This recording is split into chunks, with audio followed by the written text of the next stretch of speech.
ওরহমাতুল্লাহ। ওয়ালাইকুম আসসালাম ওয়া রাহমাতুল্লাহ।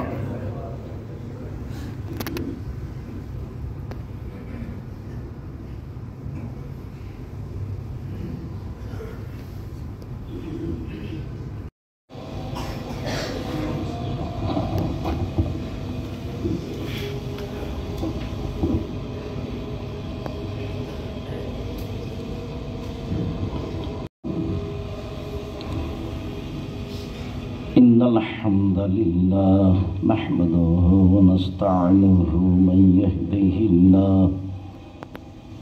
يهده الله فلا مضل له ومن يضلل فلا هادي له وأشهد أن لا إله إلا الله وحده لا شريك له وأشهد أن محمدا عبده ورسوله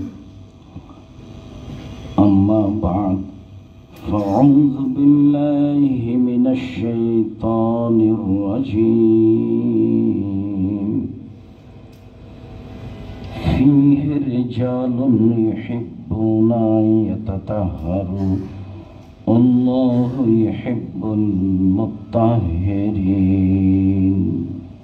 قال رسول الله صلى الله عليه وسلم لولا أشك على أمتي لأمرتهم بتاخير العشاء সাথে জড়িত পাপ যেগুলো ক্ষমা চেয়ে ক্ষমা হবে না, যার সাথে ঘটেছে তার কাছে ক্ষমা চাইতে হবে।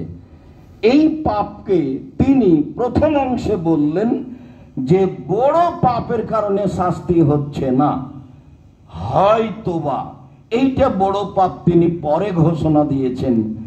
আগে বিষয়টি তার কাছে জিবরাইলের মাধ্যমে অবগতিতে ছিল না, পরবর্তীতে অবগতিতে আসলে তিনি বিষয়টি শক্তভাবে পেশ করেন।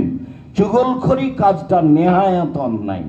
পরের অংশ ফাখাজা জারিদাতান রুতবা, একটা তিনি তাজা খেজুরের ডাল নিলেন, ফাশাক্কা বিনিসফাইনে নিজে ভেঙে দুই টুকরা করলেন, দুই টুকরা করে সুম্মা গারাজা ফিকুলে কাবরিন ওয়াহিদান, দুইটি কবরের প্রত্যেকটিতে এক টুকরা করে পুঁতে দিলেন। সাহাবীগণ বললেন লিমা সানাতা হাদা, আল্লাহর নবী এটা কেন করলেন? তাহলে বোঝা যাচ্ছে আল্লাহ নবী সাধারণত এর পূর্বে এরকম কাজ করেননি। লিমা সানাতা হাদা, আপনি এটা কেন করলেন? তখন আল্লাহ রাসূল উত্তরে বলছেন লাআল্লাহু আইয়ুখাফফাফা আনহুমা মা লাম ইয়াইবাস, সম্ভবত আশা করা যায় যতদিন পর্যন্ত ডাল দুইটি না শুকিয়ে যাচ্ছে ততদিন পর্যন্ত তাদের কবরের শাস্তি লাঘব হবে। অত্র বুখারী মুসলিমের হাদিসের প্রথম অংশ যে তিনি কিভাবে জানলেন যে কবরে শাস্তি হচ্ছে, তিনি কিভাবে জানলেন যে কাঁচা ডাল পুঁতে দিলে শুষ্ক হওয়া পর্যন্ত কবরের শাস্তি হালকা হবে। এই হাদিসটি যখন মুসলিম গ্রন্থে এসেছে তখন তাকে জানানো হয়েছে ওহির মাধ্যমে, এটা উল্লেখ হয়েছে। অতএব তিনি গায়েবের খবর জানেন না, এ কথাই ঠিক। তিনি বললেন কেন? তাকে জানানো হয়েছে এই জন্য। তো ডাল পুঁতে দিলে শাস্তি লাঘব হবে এটাও তাকে জানানো হয়েছে জিবরাইলের মাধ্যমে, সেজন্য তিনি বললেন। তিনি গায়েবের খবর জানেন না, এই কথাই চূড়ান্ত। এর অর্থ এই নয় যে এদেশের মাটিতে মাটি দেওয়া শেষে খেজুরের ডাল কাঁচা পুঁতে দেওয়া হয়, তাতে কোনো সুবিধা আছে, এ কথা ঠিক নয়। সুবিধা লক্ষ্যে পুঁতে দেওয়া বিদআত। মারা গেছে, এখন হবে কর্ম নিয়ে আলোচনা। আর দুনিয়া আমল না হিসাব, ইহকাল হচ্ছে কর্মের জায়গা, এখানে হিসাব লাগে না। আখিরাত হিসাবুন ওয়া আমালা, পরকাল হচ্ছে হিসাবের জায়গা, সেখানে কর্ম চলে না। ইহকাল হচ্ছে কর্মের জায়গায়, হিসাব লাগে না। পরকাল হচ্ছে হিসাবের জায়গায়, কর্ম চলে না। ইহকাল হচ্ছে কর্মের জায়গায়, হিসাব লাগে না। পরকাল হচ্ছে হিসাবের জায়গা, কর্ম চলে না। কর্ম টোটালি বন্ধ, শুধু খালি বুঝানোই কাজ। পুরো জীবন অক্ষরে অক্ষরে বুঝাতে হবে। আবু হুরায়রা রাদিয়াল্লাহু তাআলা আনহু বলেন, আল্লাহর নবী বললেন, ইত্তাকুল্লাহ নাইনে, অভিশপ্ত দুইটা কাজ থেকে বেঁচে থাকো। সাহাবীগণ বললেন, ওমান লায়নানি ইয়া রাসূলুল্লাহ, অভিশপ্ত কাজ দুটি কি, বলেন তো কি? তখন আল্লাহ রাসূল বললেন, আল্লাযী ইয়াতাখাল্লা ফি তারিকিন নাসে দিল্লিহিম, যারা মানুষের রাস্তায় পেশাব পায়খানা করে তারা অভিশপ্ত।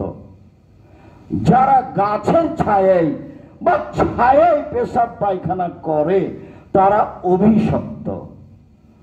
অত্র বুখারী মুসলিমের হাদিসে রাস্তায় গাছের ছায়ায় পেশাব পায়খানা করার বিষয়ে শক্তভাবে নিষিদ্ধ ঘোষণা করলেন আল্লাহর নবী।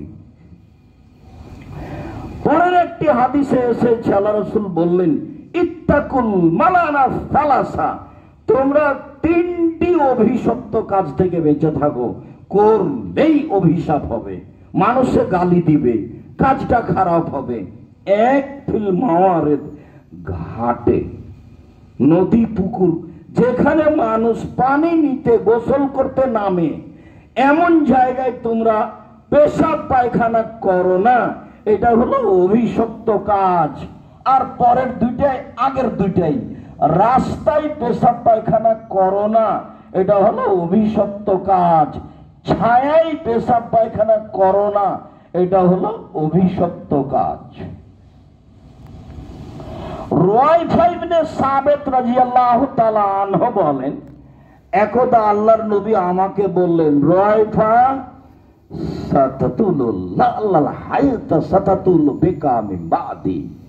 আমার পরে হয়তোবা তুমি অনেকদিন বেঁচে থাকবে রুয়াইফা, হয়তোবা তুমি আমার পরে অনেকদিন বেঁচে থাকবা। আখবিরিন নাসা, মানুষকে একটা কথা বলে দিও, কি? ইন্নামান আকাদা লেহিয়াতাহু, যে দাড়িকে জড়িয়ে রাখে, গিরে দিয়ে রাখে, বেনি করে রাখে, এক। অতাকাল্লাদা ওয়াতারান, দুই, যে গলায় কোমরে হাতে বাহুতে তাবিজ ঝুলাই, তিন, ইস্তানজাবে রাজিন ওবে আসমিন, গোবর বা হাড়হাড্ডি দিয়ে পবিত্রতা অর্জন করে। বলে দিও তুমি, ইন্না মুহাম্মাদান বারিউন মিনহু, মুহাম্মদ তার থেকে টোটালি মুক্ত, তার ব্যাপারে মুহাম্মদ কোনো কথা বলবেন না বিচারের মাঠে। এটা তুমি বলে দিও। রুয়াইফা, এক, যারা দাড়িকে জড়িয়ে রাখে, কিরা দিয়ে রাখে, বেঁধে রাখে, দাড়ি বা চিরুনি করে সুন্দর করে ঝকঝকে করে গতিতে ছেড়ে রাখতে হবে। গিরা লাগালেই, বাঁধলেই আল্লাহর নবী তার সাথে কথা বলবেন না, এ কথা মুহাম্মদ সাল্লাল্লাহু আলাইহি ওয়াসাল্লাম বলেন। মাদুলি ঝুলালে, ছেলের হোক, মেয়ের হোক, স্ত্রীর হোক, নিজের হোক, তার সাথে আল্লাহর নবী বিচারের মাঠে কথা বলবেন না, সে একজন মুশরিক। মাদুলি যদি কোরআন মাজিদ দিয়ে লেখা থাকে তাহলে আরো খারাপ। কোরআন মাজিদ কি আপনার গায়ে চড়ে পায়খানায় যাওয়ার জন্য এসেছে? কোরআন মাজিদ কি মানুষের হাতের বাহুতে থেকে পতিতালয়ে যাওয়ার জন্য এসেছে? কোরআন মাজিদ কি এত সহজ জিনিস? ছেলেটা হিপ করেছে, বড় টুপি দিয়ে মাথায় রুমাল দিয়ে মানুষের বাড়িতে পড়ে কোরআন বক্সে দিচ্ছে, কোরআন কি এই জন্য এসেছে? বল হিসাব, কোরআন বক্সে দিচ্ছে মানে শুধুমাত্র দানি একজনের কাজ আর একজনের কাছে যেতে পারে, তাছাড়া কোন ইবাদত কারোর জন্য হবে না। সালাত আদায় করেছেন নিজের ব্যাপার, হজ করেছেন নিজের ব্যাপার, আপনি তাসবিহ পড়েছেন নিজের ব্যাপার, কোরআন তেলাওয়াত করেছেন নিজের ব্যাপার। অসম্ভব হতে পারে না আপনার বাপের কবরে সে কোরআন বক্সাতে পারে না। বল হিসাব।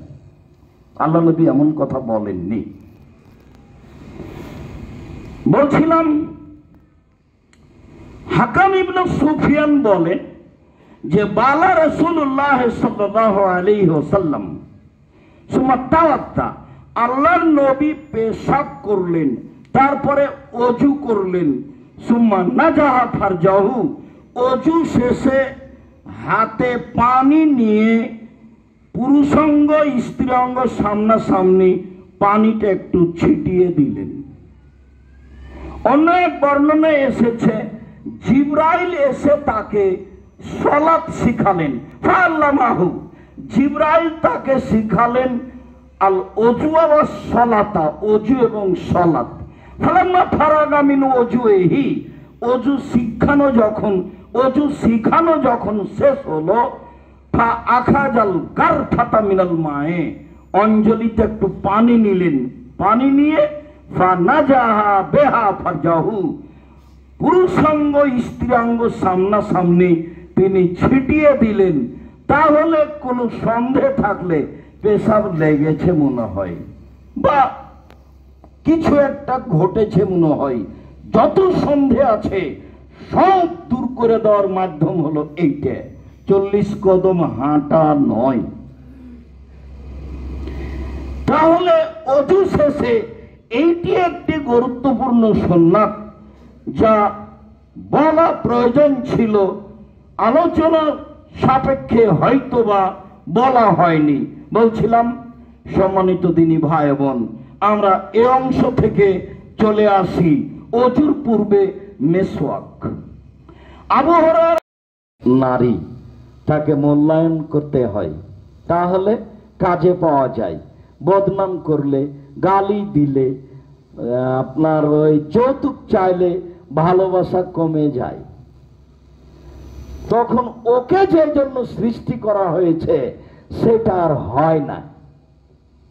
আয়েশা রাদিয়াল্লাহু তাআলা আনহা বলেন, ওযু শেষে মেশকটা আমার হাতে দিতেন এই জন্য যে আমি ধুয়ে রেখে দিব। তো ফাত্তাবিহি ফাস্তাকো, আমি না ধুয়েই আমি ওই মেশক দিয়ে আমার দাঁত পরিষ্কার করা শুরু করতাম, না ধুয়ে। তারপরে আমি মেশক করার পরে ফাগসিলাহু, তারপরে এটা ধুয়ে রাখতাম। আবার যখন প্রয়োজন হতো ফাতফাইলাইহি, আমি তাকে দিতাম। বা বলতেন আয়েশা মেশক কই, নিয়ে আসো, তখন আমি তাকে দিতাম। আমি কিন্তু না ধুয়েই মেশক আমি নিজে করে দাঁত পরিষ্কার করে ধুয়ে আমি রেখেছি। তাহলে বোঝা যাচ্ছে যে মেশক ধুয়ে রাখতে হবে, এটা একটা জরুরি। বোঝা যাচ্ছে যে আপনার মেশক আর একজন করতে পারে, নির্দ্বিধায় রুচির ব্যাপার। এছাড়া করোনা তাকে ধরবে এ কথা ঠিক নয়। বিশ্বাস করেন, আমি আপনার খুব কাছের মানুষ, আমি করোনার সরিষা সমপরিমাণ দাম দিনি,